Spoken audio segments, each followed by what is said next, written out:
What is going on, guys? Welcome back to another episode of Keeping It Real with TNL. I am Coach Ty, and I'm here with Coach Lori. And today we're going to be digging into some of our listener questions.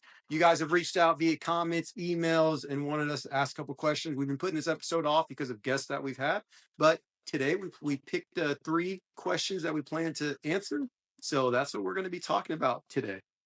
Lori? I love it. So we're talking about vitamins, protein, and on weight loss, what Ty and I have learned, and if we would have done anything differently. That's a good question. That You is guys are coming up with some good ones. I appreciate that. impressive. Yeah, and don't forget, we always have the Q&A box in the gym too. So don't feel like you've got to wait for the question to hit you when you're watching an episode. You can always, when you're in the gym making gains, put a question in there too.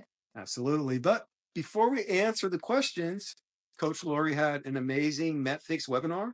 So we're going to let her talk about what she learned about sugar and the addiction. Oh my gosh, it was cool. So Nicole Avina is the doctor we listened to today. She currently, I don't want to mess this up because I just literally did this a couple hours ago, but at Mount Sinai, got her degree from Princeton, all these different things. She's brilliant. And I learned today, because I always thought, and maybe you did too, that sugar addiction and food addiction was always a thing, right? Yeah. I knew that when you talk about addicts, most people always turn to drugs and alcohol as the addictions that they think about. But there's so many, right? Like shopping addictions, sex addicts, like gambling. Like we think about that, but sugar is an addiction, right? There's something going on in the brain. So when we talk to our clients or to people that need help with nutrition, a lot of times that idea of moderation for everything is okay cannot work for them because they're an addict, right? They're addicted to it. And so a lot of questions come like, hi and Lori, how do you just cut it off? Like, why do you do that? Why do you do that? Well, for us, like for me, I'll speak for myself with sugar. If I have a little bit, then it takes me like 3 days to not want it again. You know what I mean? So then it's a vicious cycle. But I know friends, family, clients that they cannot turn off that part of the brain that they're always thinking about food and especially sugar because it is addictive, right? Like what happens if you're a parent or you're an aunt and uncle or you've been to a 1 year old's birthday party? What happens the moment when the parents put that little cake down and has a little one candle and they make sure they don't light it because they don't want the kid to burn himself or herself? And then they just let him go crazy and they take it and they hit their mouth with it and like they look different. Do you ever see the difference like in their expression in their eyes? Like there's a fire within their eyes that they've maybe never experienced before. A lot of parents, myself included, did not give our kids like cakes and treats and stuff. And that first birthday cake was their first time. And it was a downward spiral for your I've kid ever seen. after that. Yeah. So just looking over all my notes, one of the key takeaways that I think we should all consider and think about, especially those of us that don't like to cook, live in a place where we just have a hot plate or we're in college and don't have access to cooking, or we're busy, too busy to cook, is that the portion sizes have like more than doubled across the board. Like she showed a muffin used to be like 150 calories and like couple, an ounce and a half, and that's like 500 calories. And like, 4 ounce, like, those super muffins you see at Costco, like Yeah. that's the norm. What people used to consider a normal portion of like pasta, 500 calories, now it's 1,025. Even a burger, like you would go to fast food back when it was like, beef tell the days before I was born in 70s, early 70s, and you could get a burger and it was like 4 ounces of meat. Now it's like anything less than, 3/4 of a pound or a pound. And people are like, where's the meat? Where's the meat? Where's Where's the the meat? beef? And then Tim brought up a good point because he was like, he's older than us. So in the 80s, he was like adulting a lot. For like, he's in his 20s. And that's when like the supersize idea of everything really started changing. So you can see the shift in portions and what people expected, and then the addition to sugar and all the things. So UPF, the ultra processed foods, became just like this haven for added sugar. So I'm gonna have you guess. Okay, a caramel frappuccino which is probably the least frou-frou frappuccino other than just a coffee frappuccino. Because they have like cookies and cream, they have like chocolate swirl. They got some stuff. Like it's the circus of coffee. Like, you know what I'm saying? And so I believe a 16 ounce would then be a grande, which is a medium, right? There's a tall grande and venti. Do you think it's 50 calories or more or less of sugar, or 50 grams of sugar, excuse me, or more or less in a grande caramel frappuccino? That's just a medium That's just like with coffee. I would probably say maybe at 50. 64 grams of sugar. What's So the venti? I don't know. Should put that on there because people are probably having like mild heart attacks because everybody, a lot of people, like it's Broken Science is the webinar, and most of the MetFix affiliates tune in when we're not coaching and doing stuff. And so all these people are watching it, and a lot of us have kids, and we're like, because I'll say this, when your child is driving, has their own job and their own money, you don't get to tell them no to the frappuccino and the soda and the bagels and so there's a whole new level of controlling sugar intake for your family that nobody wants to talk about either. Like when they're little and we're tired and we're just like, shut up and eat the cookie. Like, because in parenting, everybody needs a break. Like that's one thing. But then when your kid comes home with these drinks, you're like, oh my gosh. So you and I probably don't even hit, I don't think we hit like 17 to 18 to 19 grams of sugar a day. And there's A day. Yeah. Yeah. Today I've had what I have for breakfast. I had Brussels sprouts that I cooked in beef tallow. Hella good. I'm going to share the recipe. So simple and good. And then some leftover chuck roast. And then my coffee is just Van Zant coffee with 2 scoops of collagen and heavy coconut cream that has no sugar in it. So I'm already at 0 grams. Had a few sips of a Fit Aid that wasn't cold enough for me, but it's a 0 sugar Fit Aid. And then for lunch, I just had skirt steak. I didn't have anything else. So I'm at like 0 grams of sugar, and it's 1:55 Pacific Standard Time on a Wednesday. So, like, holy crap, that much sugar in one drink. So it's very fascinating. I'll put some stuff together. I'll add it to the little dockets of information on the office store so that if you want to read more about it, you'll have a good understanding. And now that we're past the whole like crappy studies from the 50s, 60s, and 70s that carbs and sugar are okay and that meats and fats are bad, right? Now that we know the truth behind the food, we can understand why sugar plays such a big role in illness. It's in everything. Absolutely. Yeah. So it was a great webinar today. No, Yeah. absolutely. So, and it's so funny too, because I wasn't there for the webinar, but I had seen something a long time ago where I was basically told that sugar hits the same spot in the brain as like cocaine. Yeah. And so obviously anyone who knows anything about drug use knows. Oh, just yeah. Like every time. Yeah. And yeah. it's so funny. One of my jokes is something sweet or sugary. This is the this is how much it could have an effect on us. Have you ever had those moments where you've taken a bite and there's no music on, but you just start kind of shaking and dancing? Yeah, you so physically good. move to it. Yeah. Physically start get Yes. like that's a sign of like what it's doing to you, that it's changing your chemistry because it's making you feel so good because it's hitting that dopamine receptor. Yeah. That you literally feel the change in your mood of excitement. Yeah. Just like a dope hit. Yeah. And so it's like that. It's funny because there's a bazillion and one sugar addicts to every heroin addict, right? Like you can't compare like the level of addiction and how it affects people because sugar, which is readily available everywhere, begets a lot of sugar addicts, right? Like it's like that. But it really does affect the brain. And so I will also say this, that I've noticed with a lot of my patients and personal training clients is that when they do like fake sugar substitutes, even stevia, what's that other one? I can't even think of it now. Splenda, sweet and low, all that, like it gives them cravings as well. They're not even having real sugar, but an artificial sweetener, and it fires it up for them. And then I've talked them off the ledge of, well, how about just 1 square of chocolate? Or how about if I go out to dessert or dinner and then everyone has dessert and I just take 1 bite of each person's and satisfy that? It's like, And it was all because they had an artificially sweetened drink or even a Diet Coke or a Coke Zero, something that didn't have actual sugar in it elicits that response. So you're not crazy for feeling that, like you're not. And people should understand that. It's like a serious thing. And we know how, if we're getting a lot of it in regularly, there are long-term health effects. Yes. And it feeds cancer. Like you don't want to be addicted to sugar and then get a cancer diagnosis and not be able to have constructive ways to get off of that so that your body can starve that cancer too. So yeah, it was a great webinar. And again, anyone can join.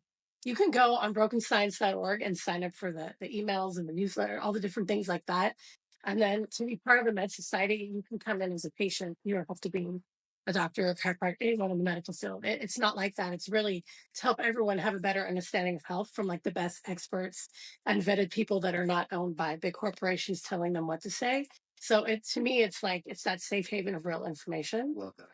And the last thing I'll point out is you can really tell why it's so hard to get sugar addiction like considered as such through the government and the medical things that are governed by our country, because big sugar owns the country. Like schools take soda out of their school and they lose funding because they're like, okay, oh, you want, okay. Okay. Yeah. I was like, damn, talk about mafias. They're coming for me now. Camera on all the windows of my home. So I did not kill myself. It's crazy. But no, like in all seriousness, it's like, wow, it's such an industry and it's such my God, it's like this multi-billion-dollar industry. And so it's hard to get everyone on point with that. Yeah, sugar addiction it's in the brain, and we do nothing to help people be anything but addicted because it's in everything now and in big portions of it. So great webinar. Thank you for asking about that. Of course. So, guys, we're going to dive right into the questions. So this one, I'm not going to name the person. This is actually from one of my personal training clients, and I was like, you know what, I would like to answer that on the show, and so she was absolutely fine with us with waiting to hear the answer on the show. And I know that you are an expert when it comes to the vitamins and whatnot. So, Lori, the first question is, how do I know what vitamins I need, and can I just take a multivitamin and call it good? Yeah. How do you feel about that? Multivitamins, there's really not enough of anything in there to be like, I'm good, like.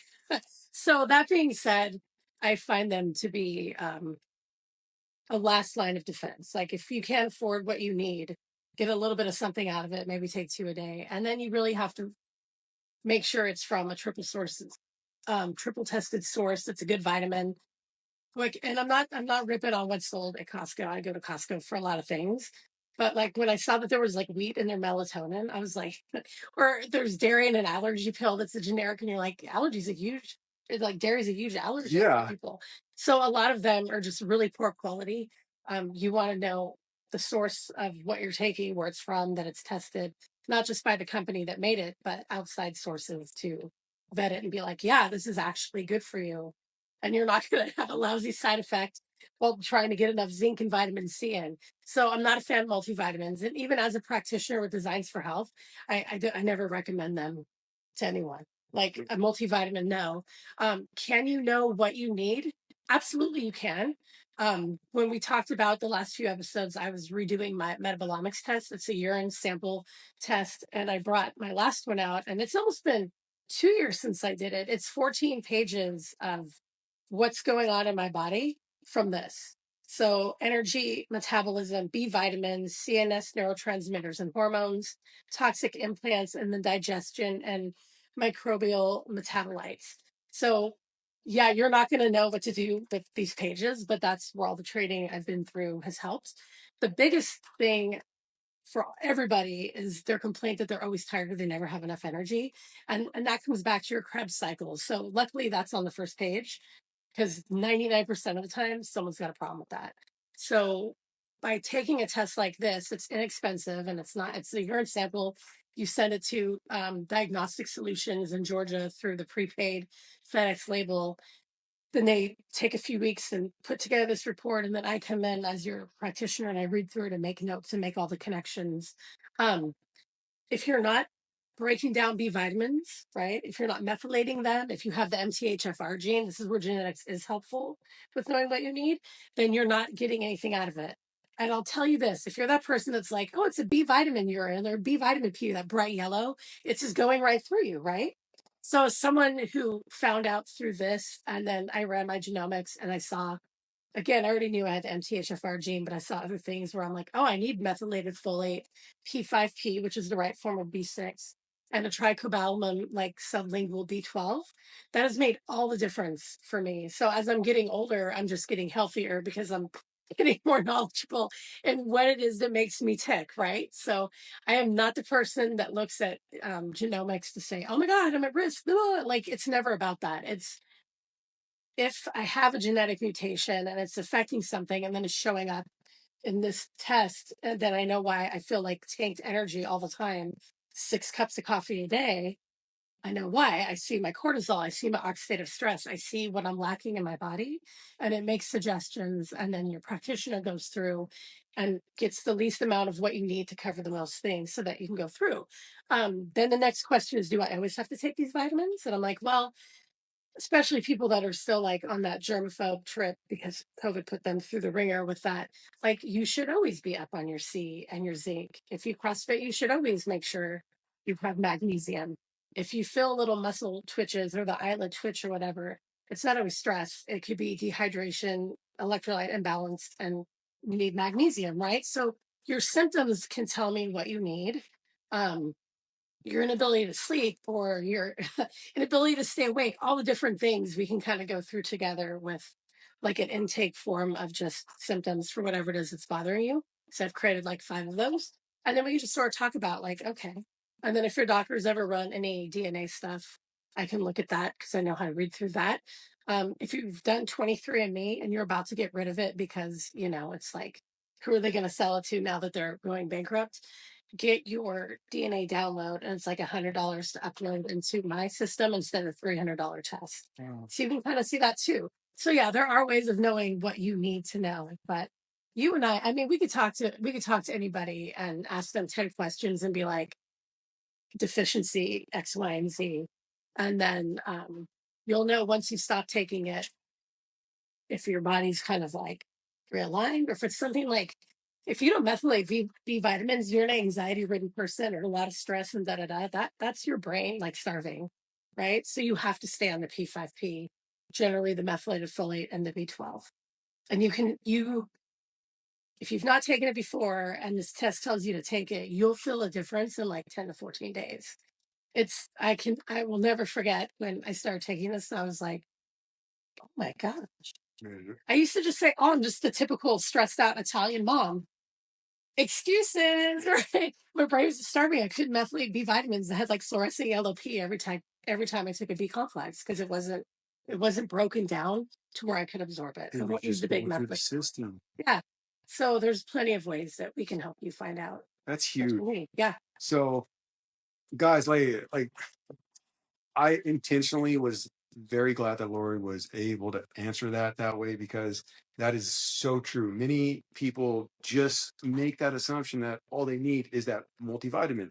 But like you Yeah. said, taking this test, you find specifically what is going on with you because everyone people like I hate when I hear the average person should, and it's like, well, obviously nobody's average, no one has lived Yeah. the exact same life and no one has gone through the same things, no one has the same exact genetic makeup, so there's no way to say that this is good enough for the average person. So the fact that you have something that could help someone find exactly what they need, Yeah. that's literally, guys, that is what solves a problem.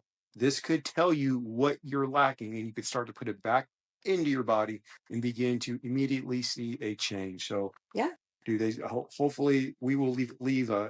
If this is something that you guys are interested in, obviously, if you're at the gym, you could reach out. But if you want more info, you could obviously leave a comment and we could reach out. I mean, I can order the test and it'll drop ship to you anywhere in the country. So it's not like you have to be in San Ramon, California for me to help you.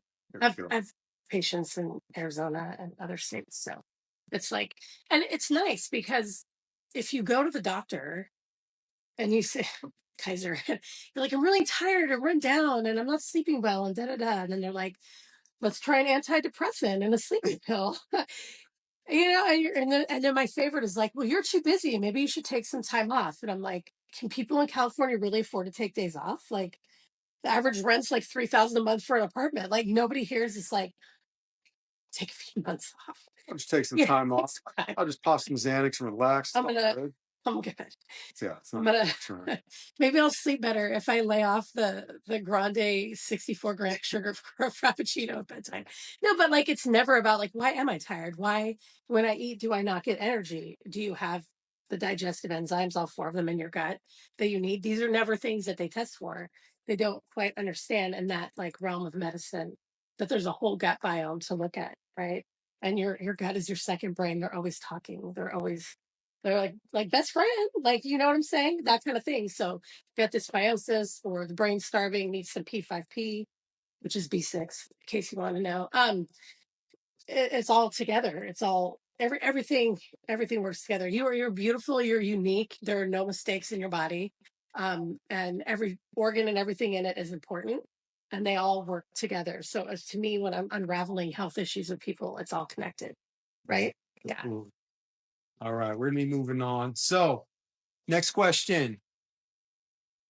I don't even know why somebody had the nerve to ask this, but Oh out of respect, I completely understand that. Yes, let's just talk about it.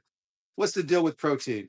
So, the question: why is protein such a big deal all of a sudden, and how much do I need? And won't my cholesterol go up if I eat too much animal protein? well, I'm not into day drinking, so okay. So I'll just say this: it's not just all of a sudden. I don't understand if maybe this is like a TikTok and social media thing because it goes in waves, right? Like Yes. every few weeks there's a new cycle of like something, and I'm like, man, I was talking about that like 15 years ago, but it's new and it's new to you because you weren't in the know. And so I respect that a lot of people are like, why are we like harping on protein? What about why do I have to eat animals? Haven't you seen that Netflix documentary, like Fork Over Knives or whatever? Like, don't get me started on the Netflix documentary, calling out the Blue Zone for being bullshit. Kind of thing, right? But it's true. There's a whole like scientific thing on that. If you're ever interested in seeing the actual documented proof of why we say what we say, and you're going to read it and then understand, I will literally come to your house with a forklift and like drop off boxes of stuff for you to read, or I'll make it simple and just give you one. And if that's enough, that's enough. But again, protein being like super important and essential to your health and well-being is not new. So take from there, and then I'll bust out amino acids after you. No, so yeah, Cool thing. that is nothing that has been new. So I remember even I want to say I mentioned this in episode 3 when I talk about when I was a kid, when my first diet at like 8 or 9, and it was the Atkins diet. And even then, that's when I was first told Yeah. about, hey, protein is probably one of the most, I don't know if I was told macronutrient then, but I was told protein is going to help you at building muscle and losing weight. That's what I was told. Yeah. And so that was, I want to say that had to be 99. That was when I had first obviously heard it. And obviously I remember as my time had grown into getting into sports in high school, that was something else that our coaches would obviously talk to us about as well as, hey, are you guys getting enough protein in your diet, and telling us why it was essential? Because I was told protein is basically what helps you rebuild your muscles and starts up muscle synthesis. Our protein synthesis starts to take place, and that's what's going to help your muscles obviously recover. And so that was what I was in high school, 2006. So that's even then, that's almost 20 years ago. This has been something that has been being passed down. And I don't want anyone to think that this is new. It is just that one, it's becoming more popular because of social media, and because you guys are seeing hundreds of people basically talk about the same thing, which we didn't have access to during that time. There was never a time, probably 20 years ago, where you could pull up your phone and find 15 people talking about the same thing.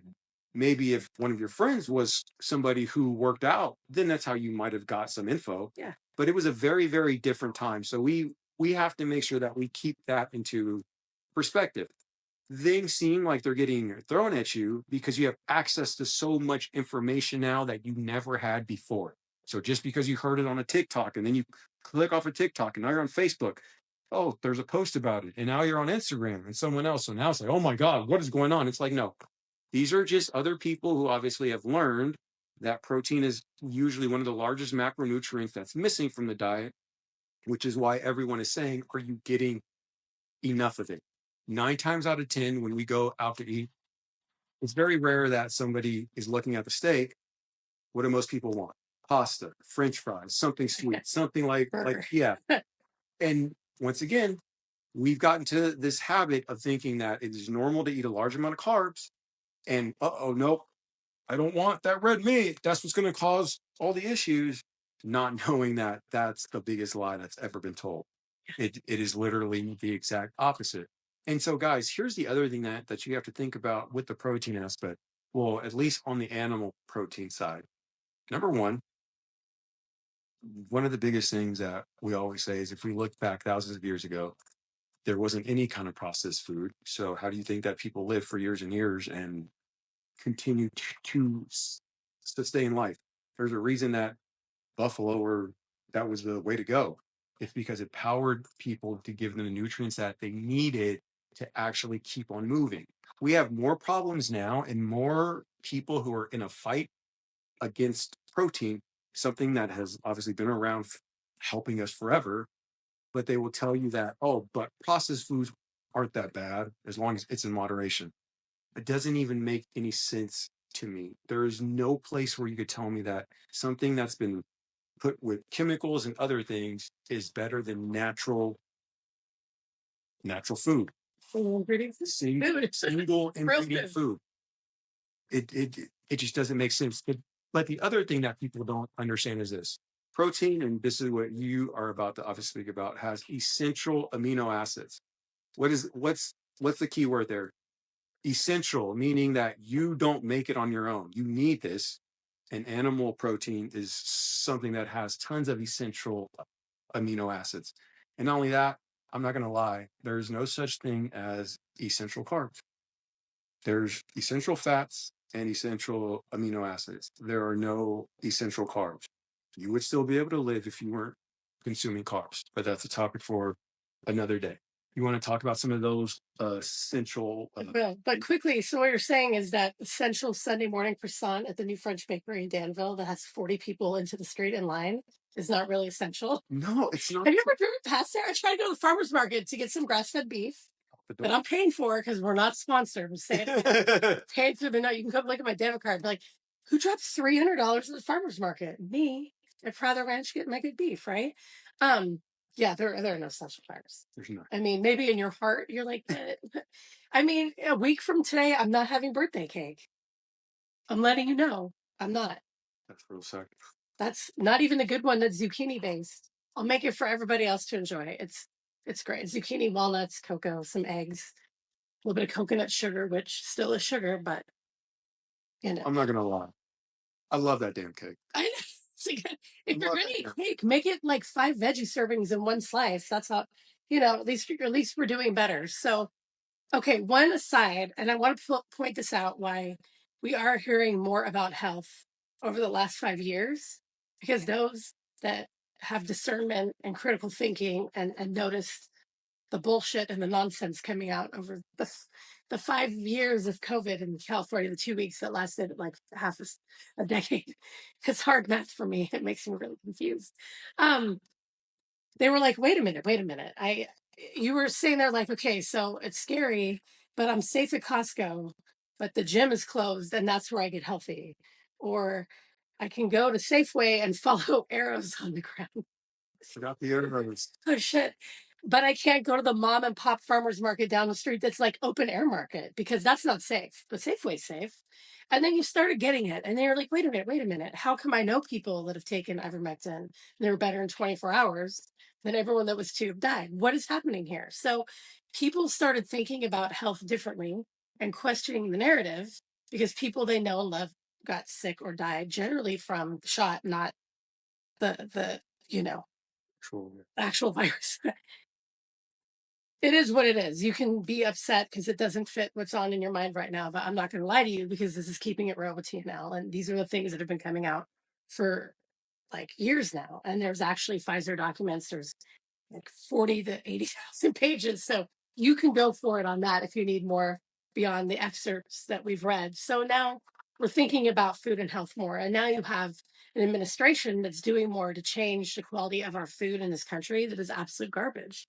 So I saw a few people that are like, oh, Kennedy's not a doctor. And then I'm like, the guy that runs the WHO is not either and wanted for genocide in his own country. So you can look into that too. But Kennedy understands it and he sees the change in food in his family and they're all vaccinated and how it's affected them. And I saw it because I went to Europe and I ate food there and I wasn't sick from anything. And I come back here and I can't eat wheat or dairy. And I go out to eat and if it's like cross contaminated, I feel like shit for a month. Like there's something wrong with that. And a few people in here mentioned like there's like petroleum based products in my fast food. Yes. Yes. Yes, there is. And your Tyson chicken nuggets, because Tyson's like, hey guys, we're going to jump on the bandwagon of cleaner versions of our chicken too. And we're going to take petroleum based. And people are losing their mind. And I'm like, it's not like we haven't been saying that forever. But I'm glad that you figured it out. I'm glad that there was a headline that wasn't just clickbait. And when you clicked on it and actually read it to take the time to know what it was about, the headline was true and the article was very like is shining a light on food for you. So that's fantastic. Don't stop there. Keep going. Keep looking. And now we'll talk about 9 essential amino acids that are from meat, fish, eggs, dairy, and legumes, beans. Okay. So I won't try to pronounce them all. There's 9. If you want to see it, I'll send you a list. And it comes from animal products, right? What do you think happens in the body if you're not getting enough protein? The body still needs it. It's essential to my body. It takes from your muscle. So how much muscle have you banked that you can live off and steal from when you don't get enough of the 9 essential amino acids? I mean, we eat like champions. I still take perfect aminos, the Gary Brecka one. Oh. That's not, I don't work for them, but I was like, this is a solid ass amino in my water. And Tim takes, now I gotta buy the big pack and share. Share. I'm like that only child that's like, don't touch my creatine though. Damn, that's my creatine. So, because I want to make sure I get it in. Because some days I work so much. By the end of the day, I'm like, oh man, I got to get like a solid 60 grams in just to hit my daily intake. So if you're one of those people that like saw an article from an American Medical Association person who's not a dietitian or maybe works for someone who's paying to say something, like 0.3 grams of protein per body pound is like nonsense. If you really want to keep it as low as you can, because it's hard for you to get enough in, we'll talk about that too. 1 gram of protein for the pound, the body weight you want to weigh. So if I want to weigh 120 pounds someday, which would be, that'd be a stretch. I don't know if I could do that. We'll try. We'll see.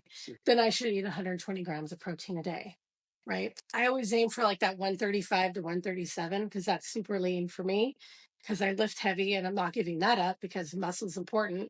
And God forbid I get sick and my body has to steal from my muscle mass while I can't eat everything that I need to be healthy because I'm stomach flu, whatever it is, right? That's what I eat for. I try to hit like 135 grams a day. I don't have to count anymore because I know what everything is in my head. So those are the things, right? Yeah.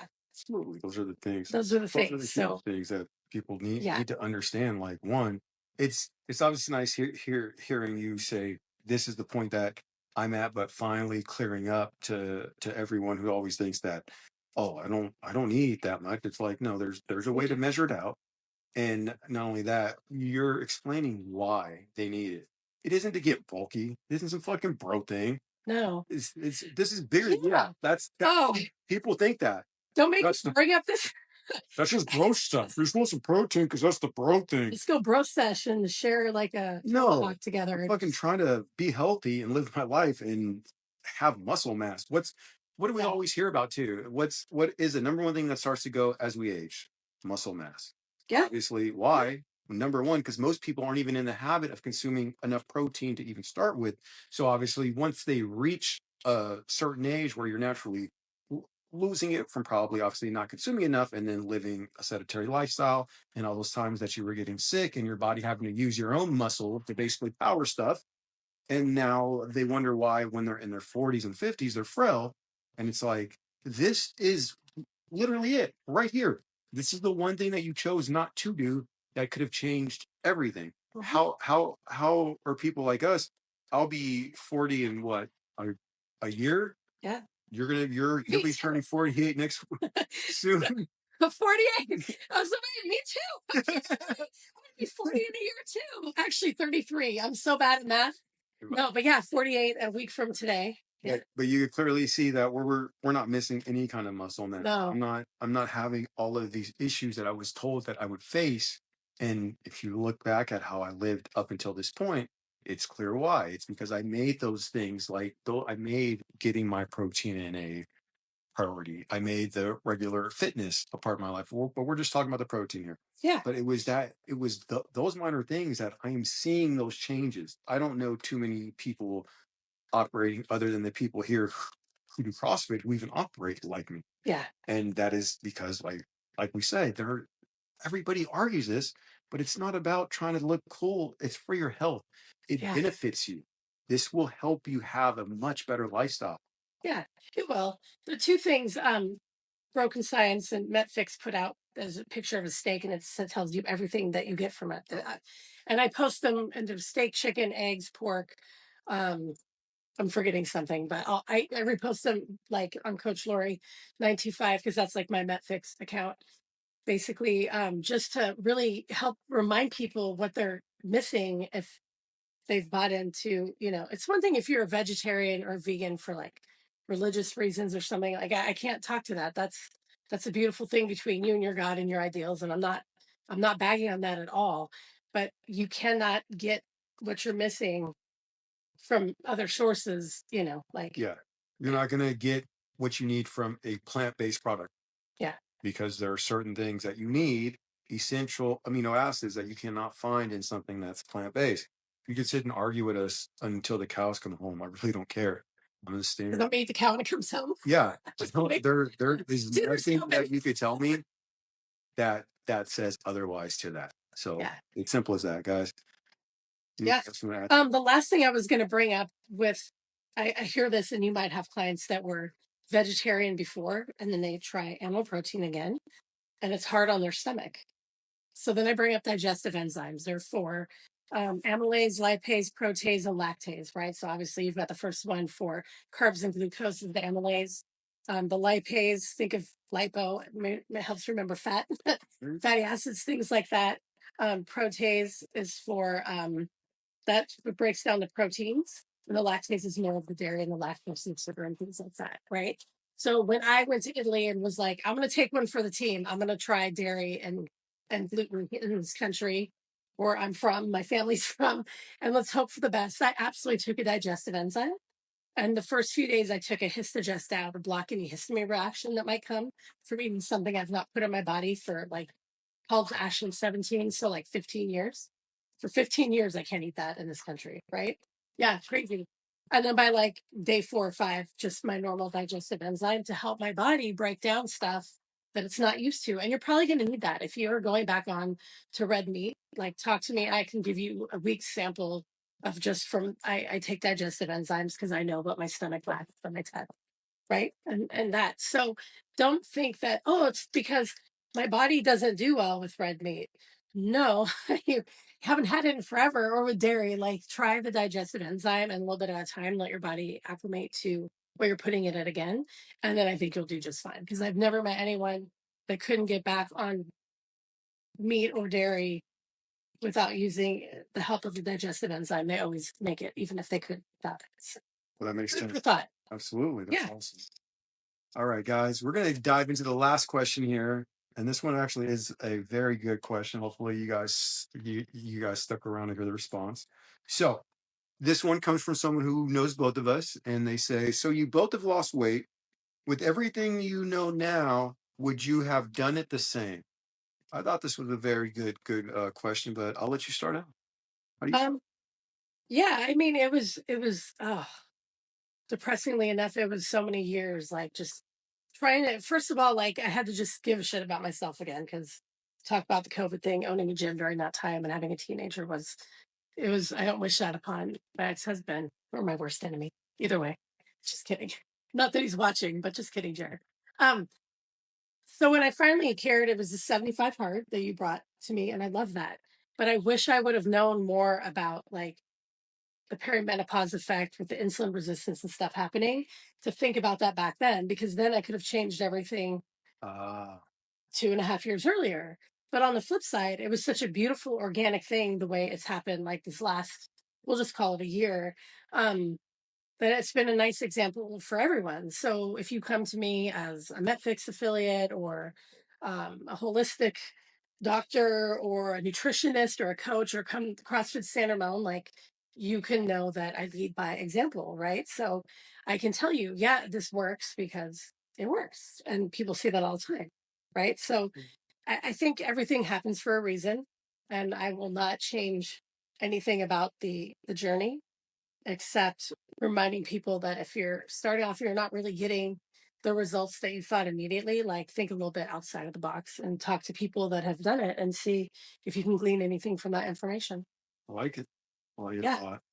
So I've had a couple of transformations in my own life, but the only one I'm going to talk about is the one from 400 to 200, because that was when I didn't know anything at all, and that's probably where most people find themselves when they're on their weight loss journey Yeah. at that point. So I would say that if I could go back, I would have done things differently.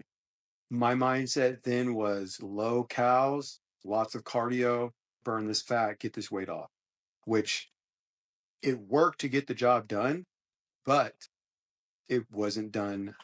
Knowing what I know now, my results could have not only been different across the board, but I could have probably gotten there while also changing my body composition more. So a lot of people didn't realize when I first started, the plan was I'm probably going to eat between 12 to 1300 calories, and I'll just do cardio twice a day.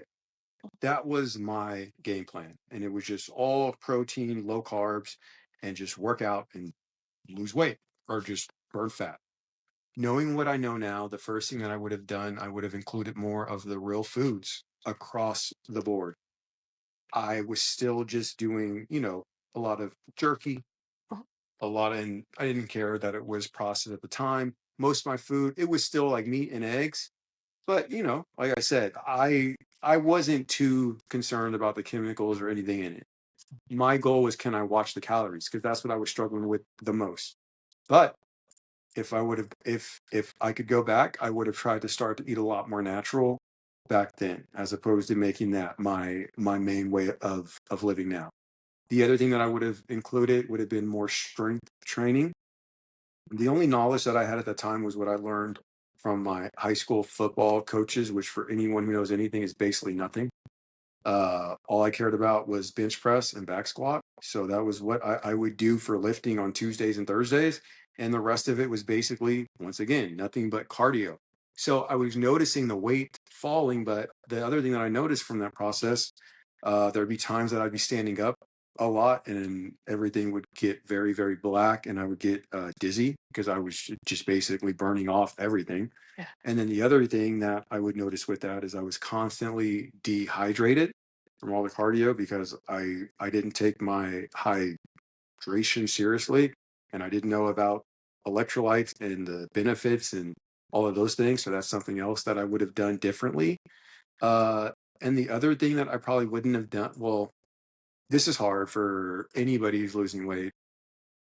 I literally was scale scale focused, and that would either make or break how I felt, as opposed to, even though clothes would be looser, I would be telling that there was a change being made.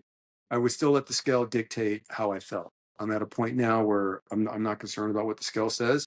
I'm more concerned about how how I feel on my own, and that's what I kind of go off as my meter for my fitness. But that one is a little bit tougher, and I only say that because someone who's trying to lose weight obviously usually have a goal. So I'm expecting you to check, but at the same time, you should be developing a mindset that you will reach your goal. And you don't need to let these steps that you're going through ruin your day if there was a number that you didn't see. That would be the one change that I would say. Yeah. Yeah. Like People get just ruined. yeah.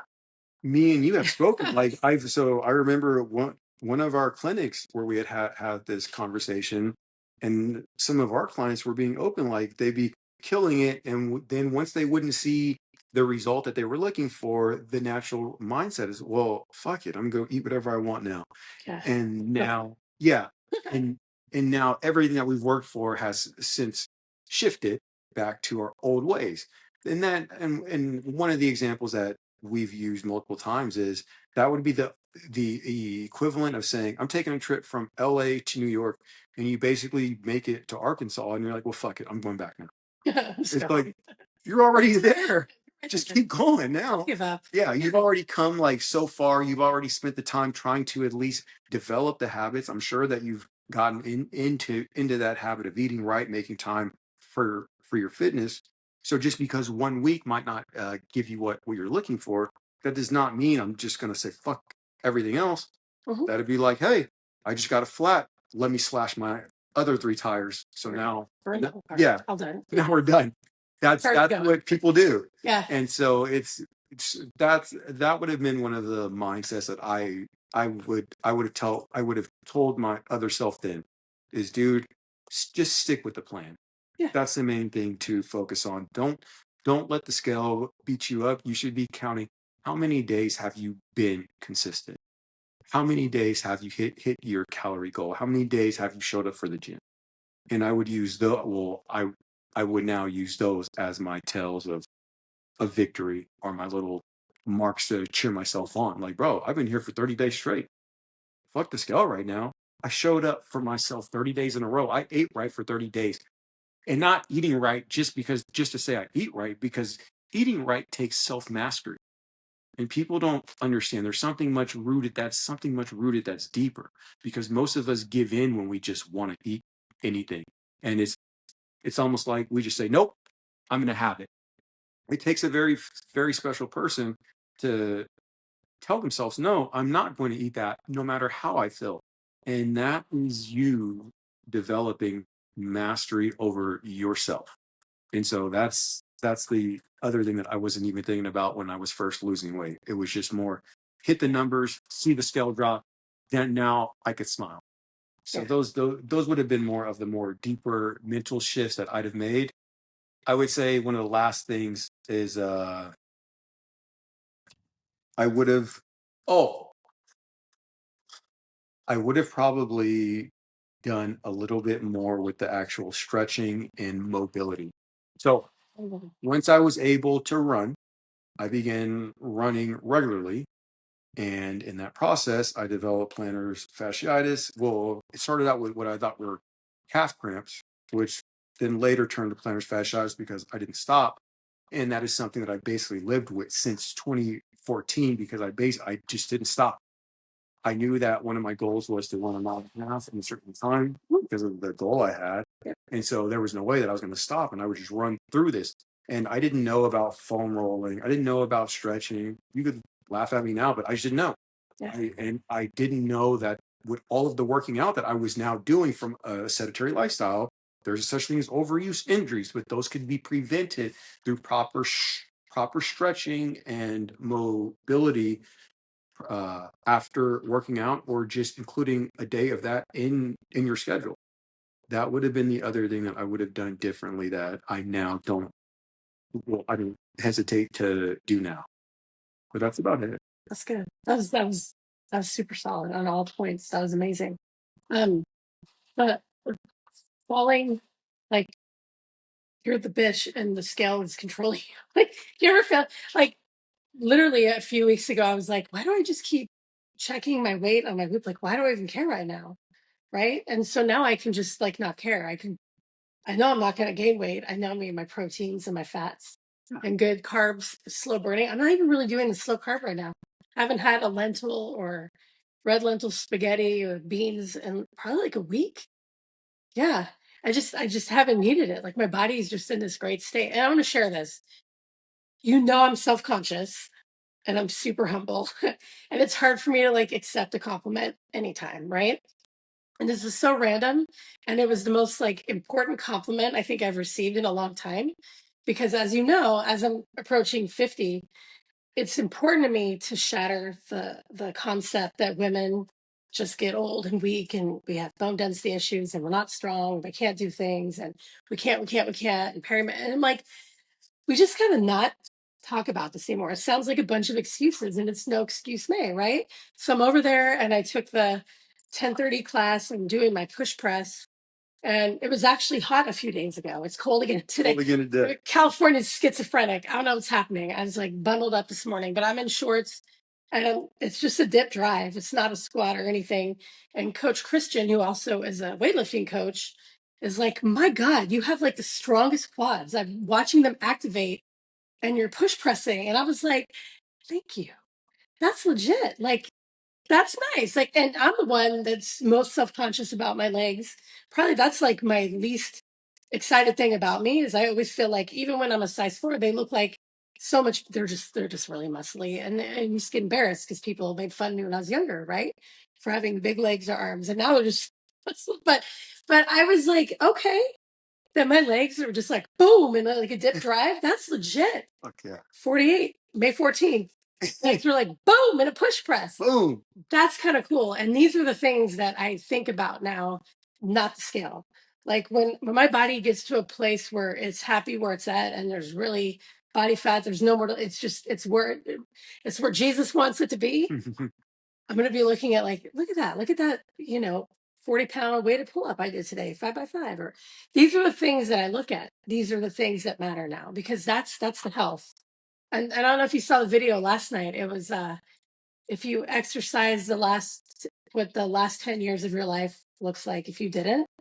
And it's the old man like Yes. playing with his grandkids, the other one's like putting the oxygen to his face. So for all of you, I mean, a lot of our viewers are members here, like keep it up, keep up the good work. Eat your protein because we're being honest, and then keep working out so that a body emotion stays emotion. Like I want to be 90 and like play with my great grandkids or whatever it be at that age. I'm not good at math. I don't know what the future holds, but I don't want to be like our dad that's in a home with Alzheimer's and dementia at 70. What is he, 73 this year? Like I don't want someone to wipe my butt or pick me up off the toilet. Like I want to live until I'm done living and I'm just dead. Go back up top, right? Like that's what it is. So think about that.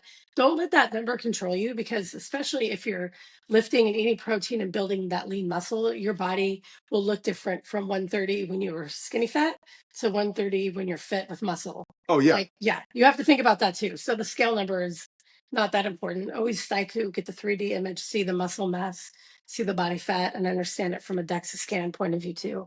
And then you can let that go because it's really the least important thing. Yeah. My scale weight isn't going to make me like totally unstoppable with strong body when I'm 80. So exactly. yeah. And Yeah. you just hit it on some huge points too.